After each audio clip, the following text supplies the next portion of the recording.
Hey, what is up, ladies and gentlemen? My name is Griefdrums, and welcome back to another video of Top 3 Tips of the Week. As the name suggests, this is a video series in which I break down 3 tips each week to hopefully assist you in your game. If you want to get involved, please submit all of your tips and tricks to my Discord, include pictures, videos, anything you have, and hopefully I'll make it into a future episode. The link's going to be down in the description below. So the first tip for this week is going to be from Nico_R6S. He's an ex-pro player.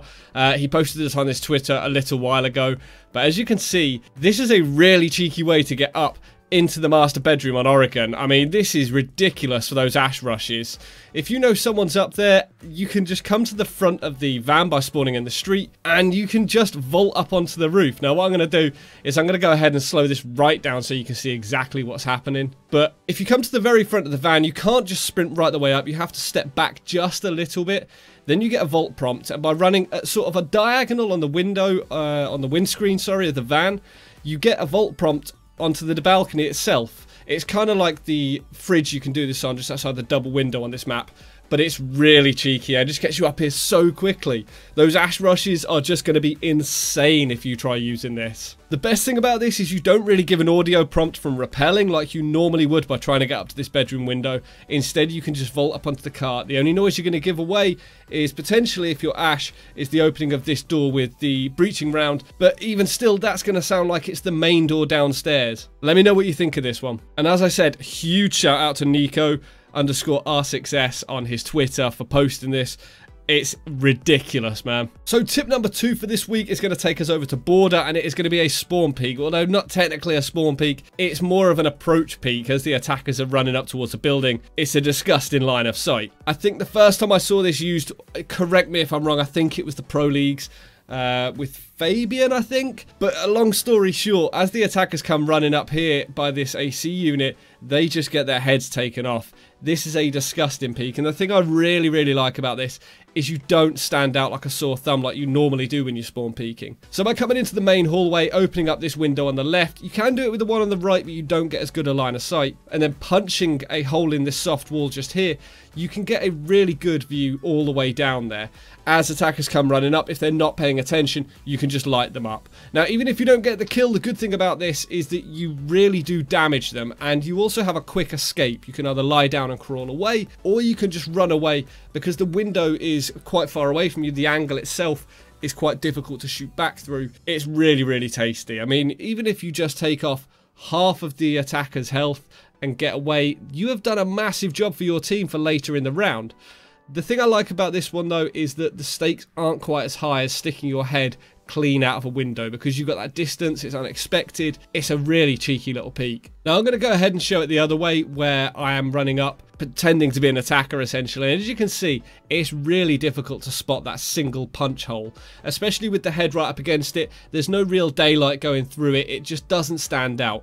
And it's just horrible. I mean, you've got to really check all of your angles as you approach a building. And I'm not normally a fan of spawn peeking, but with this particular one, the attackers are so far out of their spawn and so far towards the building, they should really be paying attention. What's good about this is you get near to it, and even if you do spot the open window quite early, you're so far out from cover that you're already dead, or you're already severely damaged. You can go ahead and take this one step further by utilizing alibi, whether you're playing as alibi or using or assisting, you know. I mean, if you're playing as alibi and just want to help out a rook or a doc that's spawn peeking, or a maestro with their ACOG, you can go ahead and just chuck one of the alibis down next to them, and if the attackers get up there and realize that someone's shooting at them, they may fall for the fact that there is a person stood just there and not actually see you but see them and start shooting at the alibi.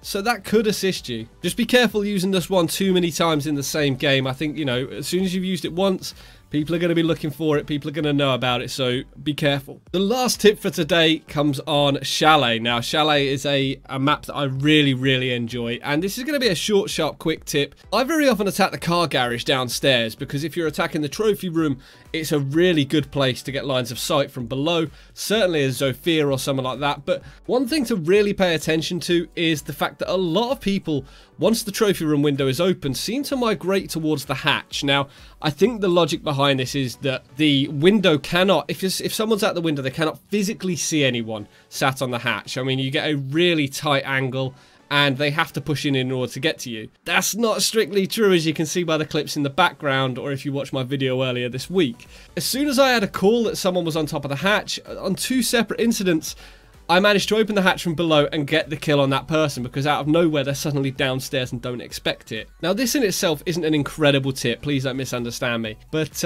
what I think is actually really useful is that if you're not playing as Zofia, Ash, Buck, or someone that can actually get it with a round from a distance, what you can do is, if you're playing a sledge, you can actually get to this with your breaching hammer. For those of you that don't know, by coming downstairs into the garage entrance bit, this little bit here, and stepping up onto this table, you can utilize Sledge's breaching hammer to actually hit the hatch. Now, we often think of Sledge as this, you know, really good operator for working as sort of a top down. If you go to the room above and open up all of the ceiling above the attacker, the defenders, sorry, then yes, he's very effective, but Sledge is actually really effective from below as well. There are several places on several maps in which you can open up the ceiling from below by standing on certain objects and get really disgusting lines of sight. Most people associate Buck with this sort of a role, but Sledge can actually do it too in certain places. And I would highly recommend that you experiment by looking for things to climb upon. Hopefully you enjoyed this video. Hopefully these tips and tricks, you know, you didn't know them and they work for you. They assist you in some way, shape or form. Let me know your favourite one down in the comments below by showing the number. Each one has a little number written on it. Let me know which number you enjoyed the most. As I said, if you have any tips and tricks, please head over to my Discord and share them on there, and they may end up in a future video. If you enjoyed this video, make sure to hit that thumbs up, and if you don't already, make sure to subscribe for all things Rainbow Six Siege. For those of you that don't know, earlier this week I got invited to the Rainbow Six Paris Majors. I am absolutely buzzing about this. I cannot wait to go. And I'm also now an affiliate of I Am Deadbird, the guy that did my logo. I'm now an affiliate with his company, and as a result I can offer a discount code for anyone that is out there that wants to get a YouTube or Twitch logo made, any sub emotes, any profile banners or anything like that. If you want any work done, head over to him and you can get a 5% discount by using GriefDB. The link is down in the description below, along with the code and everything you need to do for it. Now, I'm not getting paid to say this at all, but I 100% recommend him. He is fast, efficient, and the quality of work that I got when I asked for the logo to be done was just incredible. So definitely go and check out I Am Deadbird. Anyway, guys, hopefully you enjoyed this one, but until next time, stay reckless and relentless.